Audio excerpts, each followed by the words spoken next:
music. Is this where you live? I live here in music. I live on C-sharp Street.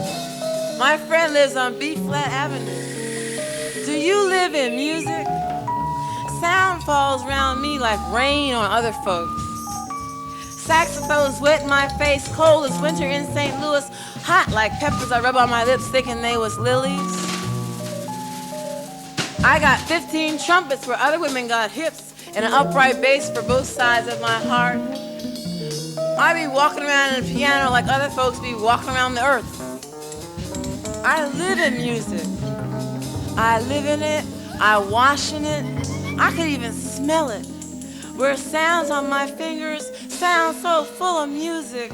You could make a river where your arm is and just hold yourself. Sound so full of music. You could make a river where your arm is and just hold yourself. Just wrap yourself. You could make a river where your arm is and just hold yourself. Just wrap yourself. You could wind yourself. Just hold yourself in a music. I live in music. Is this where you live? I live here on C-sharp Street. My friend lives on B-flat Avenue. Sound falls so full of music you could make a river where your arm is and just wrap yourself, just cover yourself, just kiss yourself. You could just hold yourself in a music.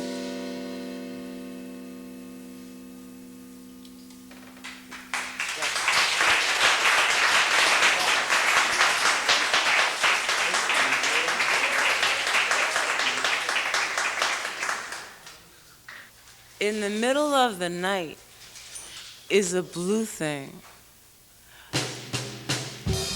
A blue thing in the night that covers me, makes leaves that haven't shown themselves. And when I don't know where I am, when I don't know when I'll see you, what time it is, I lay in the middle of the night, covered up with this blueness, this memory of you. Some men's eyes see hazel, mine see blue. Sometimes it actually moves, actually rocks, so even Paris is not quiet. I linger by the Seine, une femme brune, being blue like the velvet hips of river begin for me now, sway in the thickness of air on my arms, holding me in from the night I could enter with you. In the blueness, the forever weight of your arms, mine filled with sky. Here I am carrying your lips, your tune now, how you sing me. Sometimes I even see clouds roll along like sea, throw me like waves, throw me like wind, make our breath like the earth turning, never stopping, never humming. Here I am carrying your tune now, how you sing me. Sometimes I even see clouds run long like sea, throw me like waves, throw me like wind in the blueness, make our breath like the earth turning, never stopping, never humming, but oh so loud. What language is it in when my bed is too big 'cause you're not in it? How could I say my synapses remember where your lips linger? Unaccompanied box. Sometimes we are Angolan freedom songs. We take all confusions and reggae it, Tosh Marley and Whaler it. We stroll in our own Converse all-stars in London and Sao Paulo. But what language is it big enough to say your name? How many colors is the sound of you put to coral skies, dusk and amber and midnight reds? If I say your name, would the words roll like pomegranates from everybody's mouth? What language fits our needs? We're so far gone. We don't know Sanskrit. I don't want a saxophone. I want to know how to reach you so I am clear. You'd know Pearl Harbor Day, the Bastille Day, the day they invaded Cambodia is known to you. All that death, all those bleedings and screams are clear. Say how to reach you with love. I am like air now, everywhere. Whispering behind your back, around the corner, talking about you, telling stories about you. Upstairs and hushes your name. I stop you outside, there my go. I say simply, darling, give me your tongue. But what language is big enough to say your name in? I simply say, darling, give me your tongue.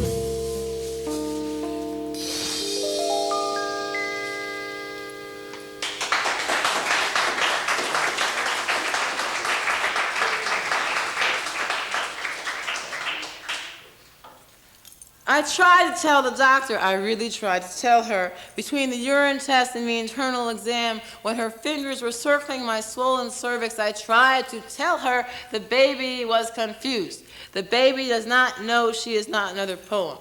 You see, I was working on a major piece of fiction at the time of conception. Doctor, are you listening? I had just sent 4 poems off to the New Yorker and was copy editing a collection of plays. During those formative first 12 weeks, there were numerous opening night parties, all of which involved me and altered the poor baby's amniotic bliss. Doctor, the baby does not think she should come out that way. I mean, she thinks she should come up, not down into the ground. She thinks her mother makes up things, nice things, ugly things, but made up things nonetheless. Unprovable, irrational, subjective, fantastic things not subject to objective or clinical investigation. She believes the uterine cave is a metaphor. This baby wants to jump out of my mouth at a reading someplace. The baby is refusing to come down. She wants to come out like a spoken word, and I have no way to reach her. How can I convince her she is no mere choice of words? How can I tell her, please drop your head and take on the world like the rest of us? You can't move up until you move out. Whatever shall I do? Doctor, please, I have been pregnant for a long time. I finally figured out what to say to this literary diehard of a child of mine. I said, my dear, you are an imperative. And I felt her startle towards my left ovary, and then I said, as an imperative, it is incumbent upon you to present yourself.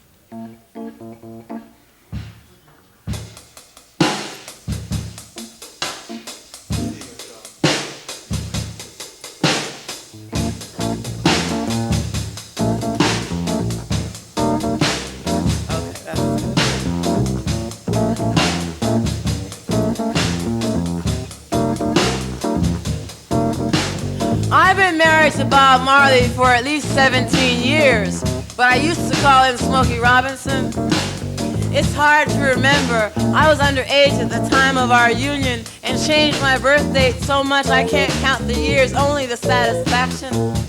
Now, Bob Marley is my husband, and whether our marriage is legal has to do with where you live and if you think highly of Haile Selassie, the Lion of Judah. My children are hiding in Togo Forest. They swing on their Rasta red hair, climbing jungle gyms of lapis under the supervision of the good colored men from Uranus, where all colored men are kindergarten teachers, where they sing me husband's song, where we are exodus out of here, where natural mystics be jamming all the time, and they be raining joy on everybody else. I tell you, no lie, Bob Marley, he take care of me. He wanna give me some joy. He be knocking on my door 3 years, and he's still there for sure. He jump, he shout, he scream, he shake, he head, he close the eye, he be in the promised land. He wait for me on Star, he plays, he sing, he wanna jam it with me, and he don't wait in vain. He in the movement of the people, he jump, he scream, he shake, he head, he close the eye, he head twirl from London to Canal Street, he braid fall from the sun, he see me, lay his mark here, I reach for the world and he give it to me, I work, I rest, I love him in the air, I could fondle the sky and watch Kingston eclipse guiltiness in the name of the Lord, in the Lion of Judah. David's warriors, rise up, fallen fighters, and show me round the promised land, show me round the universe, our Father's land. Rise up, announce the coming of the kingdom's rightful heirs. I'm climbing to the moon on the Rasta throughway. Our fatherland's rising up. The land even wanna sing and jump. The sky wanna jam it all through the day. The stars forget their weakness and dance. Rise up, fallen fighters, unfetter the stars. Dance with the universe and make it ours. Rise up, fallen fighters, unfetter the stars. Dance with the universe and make it. Oh, make it. Dance with the universe and make it ours.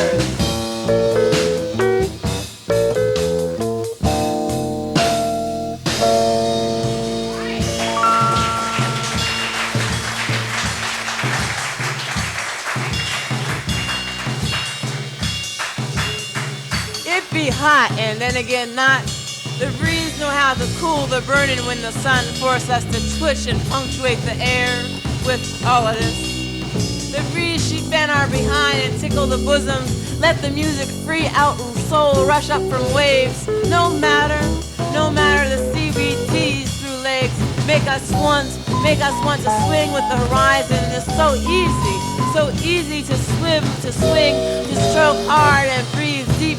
But the sun, she want us to twitch.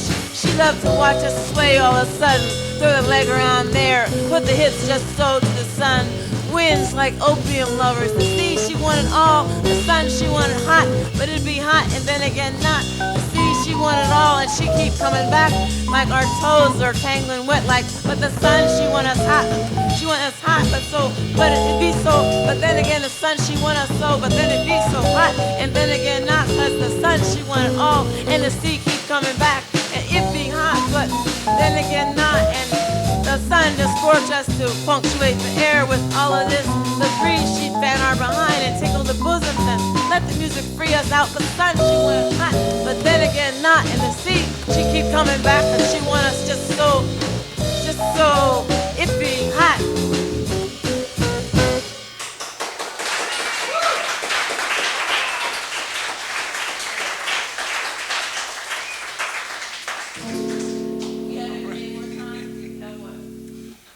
Among palms, whistling lizards nestle by roots freshly humid, roots by palm fronds. The sun tickles lovers, inviting them to make quickly some love in moist sand seeping through toes. Pull down the bosom, the legs wiry and thick-haired. Pull down the petticoats, lace panties, perfume lips skipping over shoulders. Muscles making music where before only acacias and macaws dared solo. Many duets have been abandoned by the trunks of palms searching for moonlight. As tongues would wrap around each other, dew like honey slipping from their lips, whole skies fallen by their feet. Jaguars prowl where their eyes meet.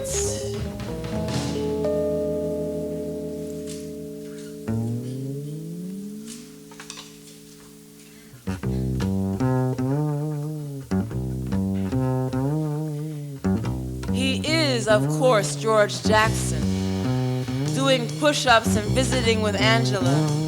Soledad, Soledad, confined to his beauty alone, fighting cement walls for air, Malcolm's last breaths, King's torso crumbling. Speak to me of beauty, blood beauty, courage, sweating rage. Of course he is Lumumba, see only the eyes. Bob Marley wail in the night, Ralph Featherstone burning temples as pages of books become ashen, smolder by his ankles. Walter Rodney's blood fresh soaking the streets. Leon Damas spoke poems with his face. Aimé Césaire cursed our enemies, making welcome our true voice. The visions of a people continually in mourning, recognizing beauty so slowly. Heroes fade like Jackie Wilson in the silence, in the still of the night.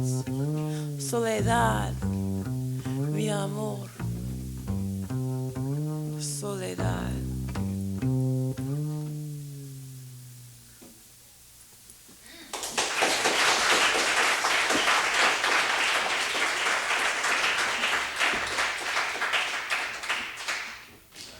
Because he's black and poor, he disappeared.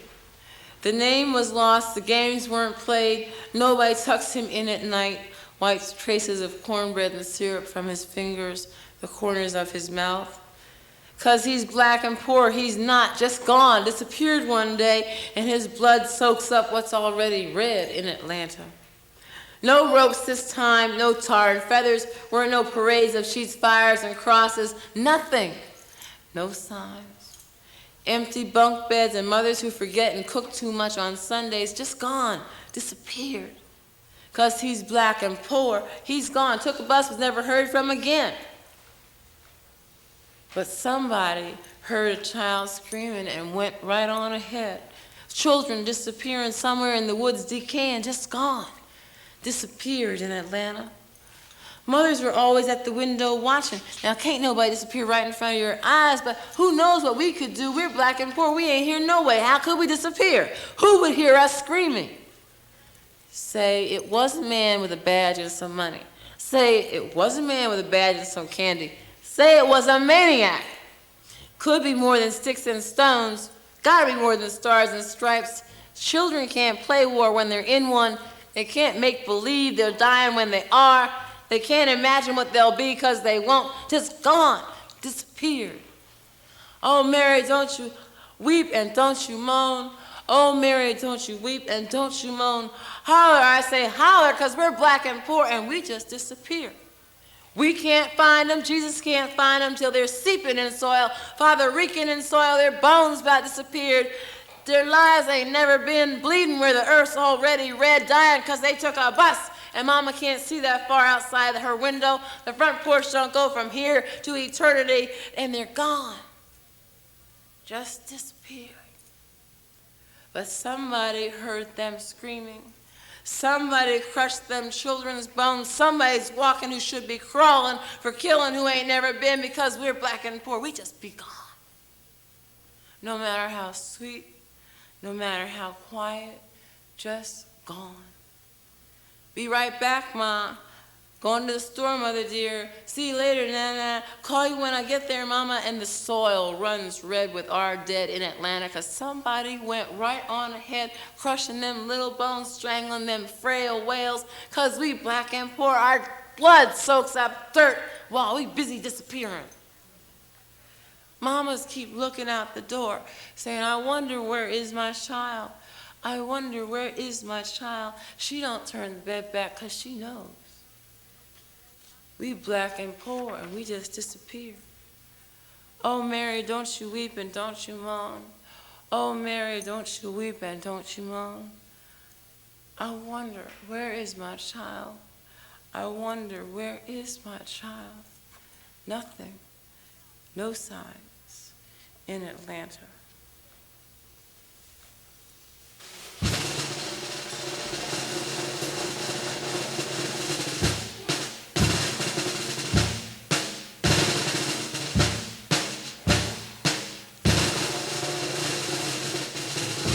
Swing, Spanish mossmen, machetes in hand. Cut back the cane, the pine, and the cypress. Take back the soil that is our own, the cotton red with blood, rice rotting away our legs. Swing, Spanish mossmen, hang languid in the air from those lynching ropes. Air, where is their air? We breathe our death so casually, like making morning coffee. The smell so familiar, whips of us, bring us running down the stairs where ghosts step in single file over our bodies, hoping we might see anything. Swing, Spanish mossmen, while I gather my small parcels, my past. Let me tarry with you just a little further. Let me tarry with you before I join you in single file, stepping over our blood kin, still flirting with death, mistaking Al Jolson for Dr. J. Let me walk with you just a bit longer. I am learning to use my machete. In El Salvador, we use Galil machine guns, blossoming despite the tortures. Machetes are not always enough. Swing, Spanish mossmen, machetes in hand. Cut back the cane, the pines and cypress. Take back the soil that is our own, the rice rotting our legs away, the cotton red with our blood. Swing, Spanish mossmen, hang languid from those lynching ropes. Air, where is there air? We breathe our death so casually, it's like making morning coffee.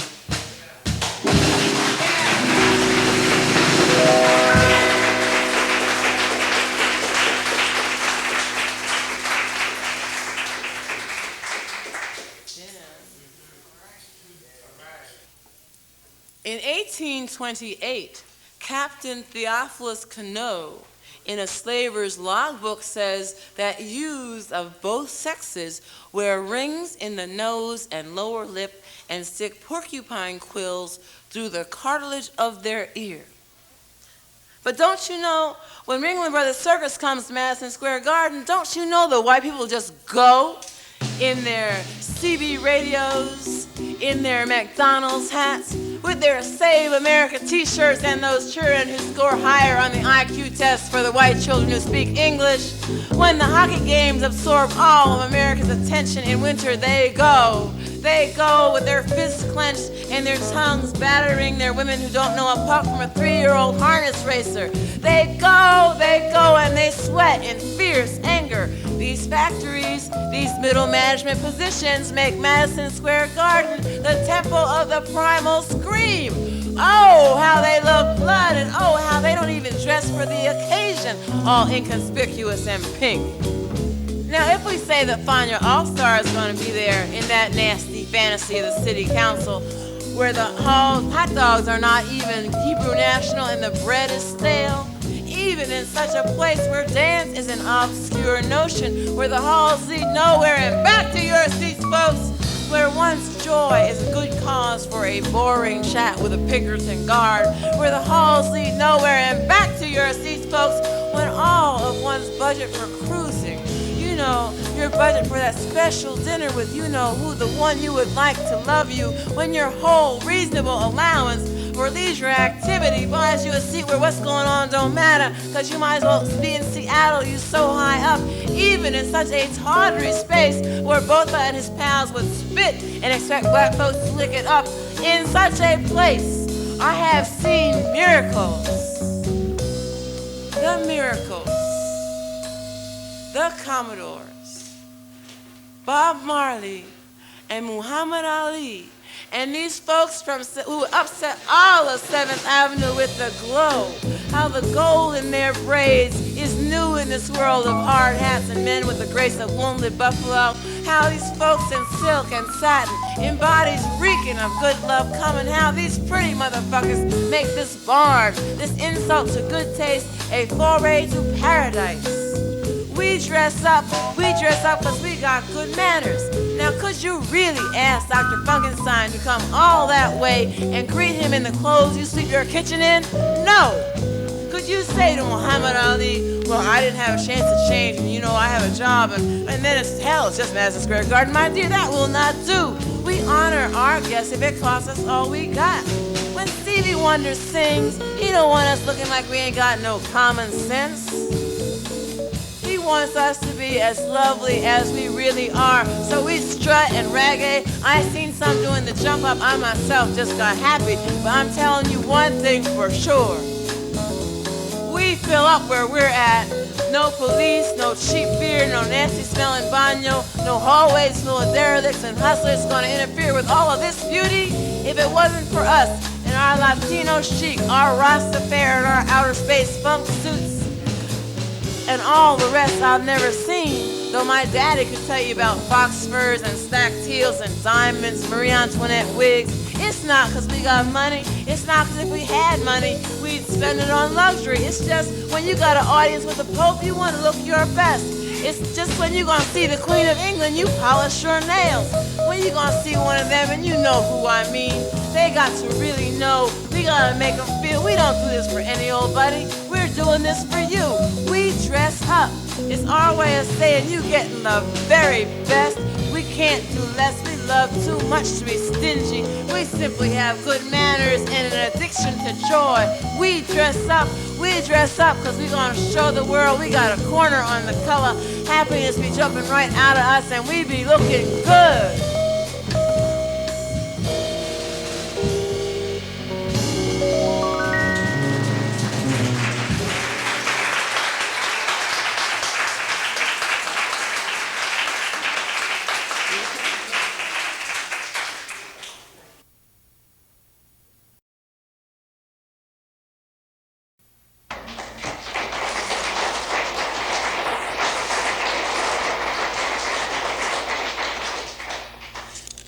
It's quite an honor to be here today with you in the Eubie Blake Center because this poem that I'm getting ready to do was in fact dedicated to Eubie Blake, Duke Ellington, and James Van Der Zee. And I never imagined I'd be able to read it in the Eubie Blake Cultural Center, so this is wonderful for me. This piece is in 3 parts. The first part is called Mood Indigo. The second part is called Improvisation. And the third is called Take the A Train. I will not make indications about that, but that's what's going on. Because I try to do it like they would do it. Or how I imagined they would do it. If they were poets. Okay, here we go. It hasn't always been this way. Ellington was not a street. Robeson no mere memory. Du Bois walked up my father's stairs and hummed some tune over me, sleeping in the company of men who changed the world. It wasn't always like this. Why, Ray Barretto used to be a sideman, and Dizzy's hair was not always gray. I remember I was there. I listened in the company of men. Politics as necessary as collards, music even in our dreams. Our house was filled with all kinds of folks. Our windows were not cement or steel. Our doors opened like our daddy's arms held us safe and loved, children growing in the company of men. Old Southern men and young slick ones. Sonny Till was not a boy. The Clovers, no ragtag orphans. Our crooners, we belonged to a whole world. Nkrumah was no foreigner. Virgil Akins was not the only fighter. It hasn't always been this way. Ellington was not a street. There's something caught in my throat. It is this place. My baby is sleeping. I check to see if she is alive. She does not know about gagging. She does not have this place in her throat. She does not know where we are, how it sears the membranes, eats the words right out of your mouth, leaves you sucking pollutants, impotence, and failure. A whole race of people can't do nothing at the roller disco. There is something caught in my throat. It is hard and ugly. I would vomit it out, but the malignancy only grows toward my gut and will not come out alive. My child is sleeping.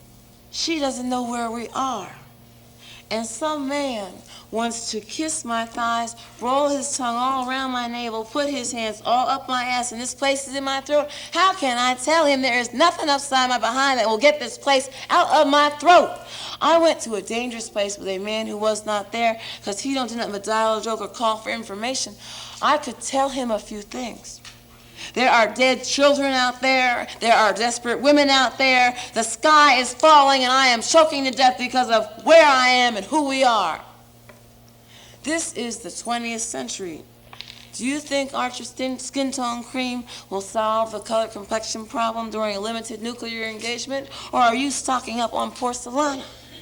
I have this thing in my throat. I can't put no more tongues in my mouth, no cigarettes, no tranquilizers. I can't eat anything. I should have kept my damn champagne and asked the Coke man for something so good it would burn this place out of my soul so I could breathe and check my child who is still sleeping. She thinks unicorns and magnolias are things to put in your mouth. She doesn't know where she is yet. She doesn't know all black kid's gonna get is a fist upside her head or a white man who says she's arrogant because she can look him in the eye because she don't know where she is. This thing is in my throat, exploding just beneath my chin. I told this man my daughter did not know where she was. Where I keep my child, there are no white men with sexual thoughts about infants, but she'll know better next time. Because she ain't having this place, this gun-happy, watch niggers die and fuck shit at the death and style place where they got ads in the New York Times saying, come and see the satin Latins, but you got to dress up like white gods and goddesses. She ain't here for that.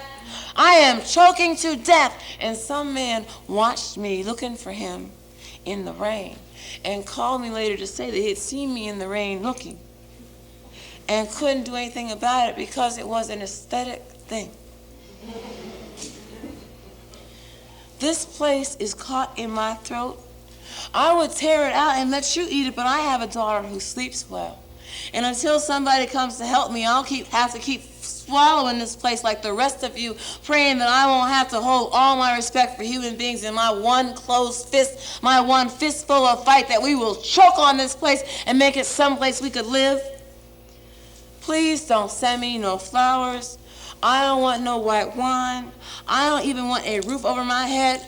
I want this place out of my throat. I want James Brown to stop singing, to get the hell out the way and let a man come in. I could sleep with a man, but I'll lay with the souls of black folks. Maybe I could grow me something, some azure flower that would smell like life to me. A root of some healing spice might push up from my soils if I dream with the souls of black folks. What is invisible is not a man, but the spirits of some who were. Bigger is not a black boy yearning for an airplane, but the gaze of our children who don't know why we can't get no satisfaction. Oh, I could sleep with a man. I could even sing with a man. But I got to rise with the souls of black folks. Where could the A train take me if I don't know where I'm supposed to go? Ellington is not a street. And my child knows her world is as rich as a people in sorrow can spare, as brash as our bodies in the black forest. But it hasn't always been this way. I swear, we were not always missing.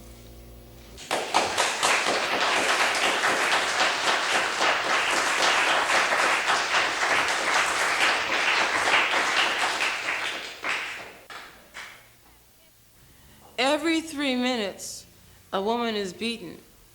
Every 5 minutes, a woman is raped. Every 10 minutes, a little girl is molested. But I rode the subway today. I sat next to an old man who may have beaten his old wife 3 minutes ago or 30 years ago. He might have sodomized his daughter. But I sat there because young men on the train might beat some young woman later in the day or tomorrow. I might not shut my door fast enough, push hard enough. Every 3 minutes this happens. Some woman's innocence rushes towards her cheeks, pours from her mouth like the Betsy Wetsy dolls have been all torn apart, their mouths split and menses red. Every 3 minutes, a stroller is jammed through plaster in the oven door. Chairs pushed through rib cages, hot water or boiling sperm decorate our bodies. And I rode the subway today. And I bought a paper from a man who might have held on to his old lady, I don't know, with a hot pressing iron. I don't know. Maybe he catches little girls in the park and rips open their behinds with steel rods. I couldn't decide what he might have done. I only know every 3 minutes, every 5 minutes, every 10 minutes, so I bought the paper looking for the announcement. There has to be an announcement of the women's bodies found yesterday, the missing little girl. I sat in the restaurant with my paper looking for the announcement, and a young man served me coffee. I wondered, did he pour the boiling coffee on the woman because she was stupid? Did he put the infant girl in the coffee pot with the boiling coffee because she cried too much? What exactly is it that he does with coffee? I looked for the announcement, the discovery of the dismembered woman's bodies. The victims have not been identified. Today they are dead and naked and refuse to testify.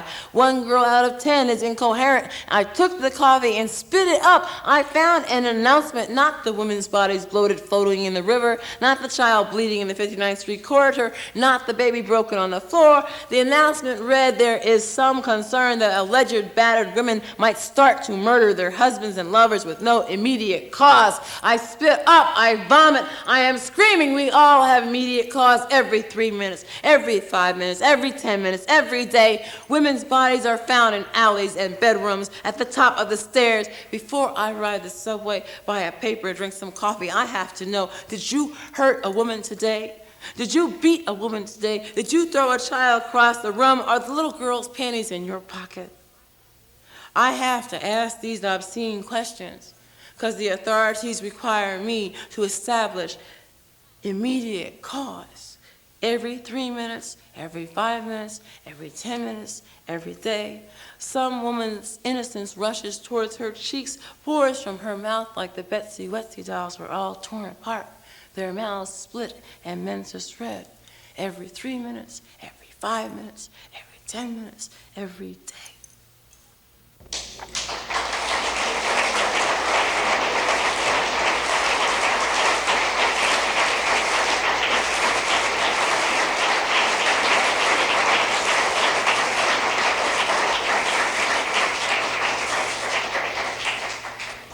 Some men don't know anything about that. The manliness inherent at birth is lost as they grow or shrink to size. Some men don't know that a well-dressed man is a good female impersonator, that machines replace them and do a better job. Sometimes some men think it's funny, really funny, that women have anything to do with them. He was a pretty man who liked pretty things. Surrounded with beat-up luxuries, old mantillas from women's heads lay across his mahogany tables. Bronze nymphs, bulbs in their mouths, lit up his quarters. Onyx vases steadied scarlet tulips before French windows he opened when he had espresso in early morning. He kept his dressing gown mauve dotted with black velvet. He waxed his floors till they shone and then covered them with Near Eastern rugs, the kind little girls spend whole lives weaving. He walked about grandly, though he was a little man. He liked to think himself large. He had so many pretty things. He never bent his knees, and that added some inches and kept him from looking anyone in the eye. There would be nothing new in his vision, only old, pretty things, used, abused beauties like the women who decorated his bed from time to time. He sat them on the old sheets and displayed the dusty manuscripts he collected, the vintage photographs he stored, the women past whose legs he'd pulled over his hips like a holster. Now this was an honor, to lay naked with a pretty man among all his pretty things. The violated, thrown-out pieces of lives he recovered from rummaging, scavenging, and gutters. The beauty of it all was it cost him so little. Imagine him, so small a man, getting away with all of that. Nothing new, not a new thing. What's to value in something unblemished? Porcelain must be cracked to covet, rugs frayed to desire. There must be some scratches on the surface to enjoy what's beautiful. He was really very tiny in the big brass bed. The beauty of the woman overpowered him. She didn't even seem afraid in the presence of all his pretty things. He thought of the most beautiful thing he could say. What words could match his pretty little face? What phrase approached the sunlight, mad with joy in the limbs of this woman next to him? What could he do so perfectly? He was a little man, and straightening his legs in the bed added nothing to his stature. He sat up and crushed the frailty of the morning. "Suck my dick and make me some coffee," he squealed. She ran out with no more than her coat, her shoes in her hands, her keys in her mouth. She thought she must have lost her mind, but he was a small man and couldn't handle only damaged goods. He sat in his bed with his little legs bent, quite content. Now there was something someone else could collect, an abused, used luxury. A woman with the memory of daybreak in a near perfect place. Sunlight warm against her face, and some man squealing, "Suck my dick and make me some coffee." She always woke before her lovers after that. She never slept near windows, and the aroma of coffee left her pale. And he was a little man, a pretty man surrounded with luxuries, creating blemishes, scratches, fraying edges, illusions of filling up the bed he slept in. It's best to call in the middle of the night. Women living alone are startled by strange noises at odd hours. It's best to ring twice and then hang up, and then ring back and say nothing. Women living alone are familiar with perversion. He decided to ring twice and then hang up 3 times. He felt once she answered and heard a man breathing, she'd hang up quickly, then he could call back, and she would be so glad. Finally, a man she knew, a man she could trust in the middle of the night. He said she had too much for her own good. Too much what, she asked. Everything, he said. Well, what? Just too much. You got too much money, you got too much energy, you just got too much, you don't need all that. She give it to me, I'm a man, he said. She said nothing. He turned around, his eyes sparkled when he told her, "Now what you really need to do is have a baby. You need something to tie your ass down." There was nothing he could see in a woman that was of any use at all. We were forever silly. "Look at that mess you put on your face. Why don't you wear kohl like Algerian women? Why don't you just cover your face?" Every time she tried to do what pleased him, he'd find a more indelicate failure. "What's wrong with your hair? Don't you oil your legs? Why did you let your pussy hair grow so long? Cut it off. Get your teeth fixed. Sit over there and take off your panties. He liked pornographic still lifes. When he could not afford the quarter machines, he invited women to keep his company, and then he made them ugly. The baby gets up every hour and a half. She's a spunky little baby who cries and smiles a lot. She needs to nurse, and her mama's right there. Without sleep or no, the milk flows, and he doesn't like that. He said, there's no one taking care of me. He thought her sister should heal faster. She shouldn't take so many sitz baths. She takes too long to walk from here to there. She doesn't actually have to walk funny like that. It don't hurt her. It won't hurt. He said it wouldn't hurt. Don't you remember before that damn baby, it was me? It was me and you. There's always milk for the baby, none for me. Never too tired for the baby, never too tired for the baby. He didn't understand why she sat on the stairway crying all night with a spunky little baby. He hadn't done nothing but hold her arms back and bit on her titties. How did he know his teeth would hurt? How could he know? Shit, she always has time for the baby. What was he supposed to do? The milk flows whether she's tired or not. When was he going to get some? He said it wouldn't hurt. He said it won't hurt. Don't you remember? He waited till she got out of her car and pulled his dick out exactly 6 feet from her doorway. The car was locked. The front door was locked. There was a man with his dick out, freezing winds, her hands trembling, her mouth falling over her scalp. His laughter came all over his coat. He looked at the flowers on her windowsill, roses, lilacs, lilies, and mums, blazing tropical petals and stamen, her desk festooned with strange cacti and terrarium. She had covered her ceilings in arcs of ivy, made herself a garden full of soft, round shapes, fragrance, and manners. He felt her thighs strong and wet, her body arching like ferns reaching. She was smiling and feverish with desire.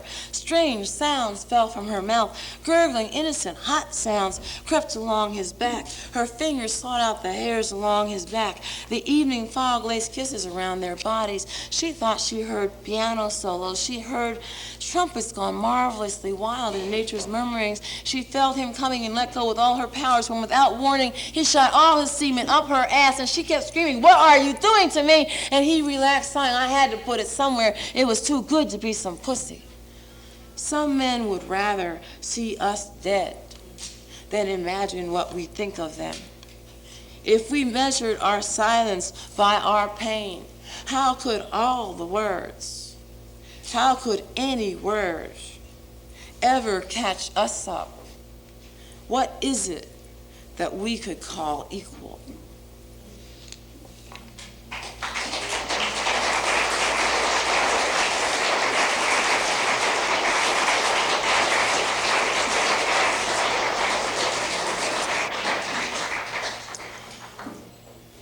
This piece is called A Black Night in Haiti by the National Port-au-Prince, Haiti.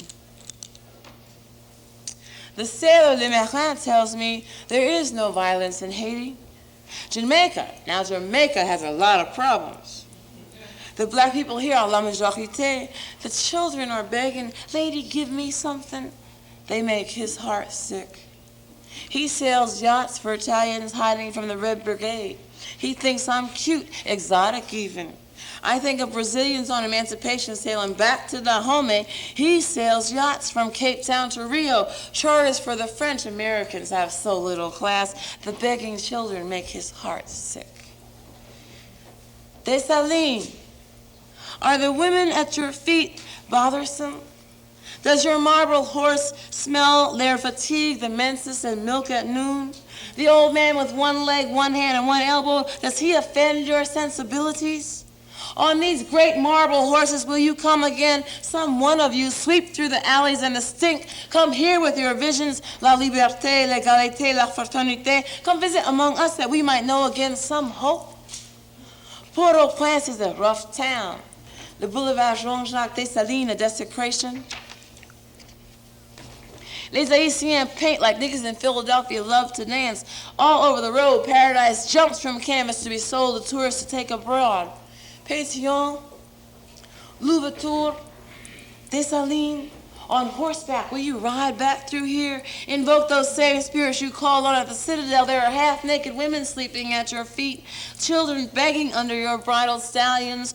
What 3 horses would balk at one black man carries on his back. His sweat falls into the streams of blood. The young men spit up on the boulevard Jean-Jacques Dessalines. Papa Doc made all this possible. Duvalier had a lot of hoodoo, juju, grigri weapons. Duvalier insisted that black people could go everywhere. Au théâtre, au restaurant, au musée, to hell. His son lights up Le Palais National like Christmas in New York. Every night the secret police come out in their trucks to scour Nos Voisins, our neighborhoods. Can you stand it, Dessalines? Can you stand it, Pétillon? Can you stand it, Louverture? Can you stand these children with the red eyes and the Dacron braziers for sale? Do you believe all the prostitutes in La Fiesta are from Santo Domingo? Des vaches espagnoles? Des vaches espagnoles? Now, Marius Tresor is an international hero. He plays soccer and sleeps with a blonde. Do you ride your horses for him? Do you salute the deformed of Port-au-Prince with your plumed hats and your swords? What are you doing on those goddamn marble horses? Can't you see these old women hobbling around like mares gonna be shot, leaning on the fence by the Palais National where Jean-Claude invokes the spirits and disgraces the Nègre Macron, who already ran away from slavery in Santo Domingo to catch the tears of these children who have so little will they don't even steal? Dessalines, Pétillon, Louverture, you must come back, you must start all over again. Personne ne bouge pas sous la puissance des dieux. Vous les connaissez, venez ici. Tes enfants ne savent que la mort, tes femmes marchent avec la faim, tes hommes travaillent sans raison, tes vieux sont fatigués. What are you doing on those goddamn marble horses? L'Haïti a besoin de la liberté, l'égalité, fraternité. L'Haïti, la première nation au monde sans esclaves. L'Haïti, la nation de l'indépendance noire. What is going on here? Where is Dessalines now? Where is Pétillon? Où est l'ouverture? Où sont-ils qui peuvent nous aider à la liberté, l'égalité, la fraternité? Où sont-ils maintenant? L'Haïti a besoin. Where are you now? L'Haïti a besoin. L'Haïti a besoin. L'Haïti a besoin. L'Haïti a besoin. Now that Haiti's in need.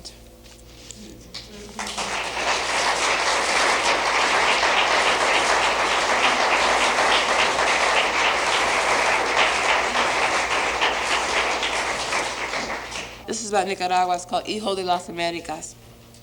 I must go to La Casa on the Atlantic side where the English left Nicaragua black and poor. Carlos, cherry brown in an afro, keeps us up in the night under Sandino's lights, reading poems recovered from the war, small pieces of paper left in someone's house, small typed pages that could fit in his shoe. Somoza jailed poets, killed poets, maimed poets. There is something from the war still hurting Carlito's leg. He cannot afford to stand in line for his lunch. He reads all night of the black coal miners, gold miners, choking on dust, having no future that is not another black hole in the ground. Carlos reads the poems he can. The rest were burned by friends when the security police, la Guardia Nacional, came looking for a free black mind. Burned poems cannot return. We must fix Carlito's leg. He must be able to stand up when he poets in his black language, the reggae of America Libre, the hot side of the new way, the bottom of the future does have rhythm, el ritmo. I must remember to remind my poet friends in America to keep matches in their houses. I must remember that everywhere nothing can be taken for granted, not your thoughts, not your belief. They go with you or they burn you burn them behind you. It's criminal, to watch fire eat love of what you come from, what you want. It's necessary for the children. We can always remember. But if we burn with the poems, who will tell the children why El Salvador?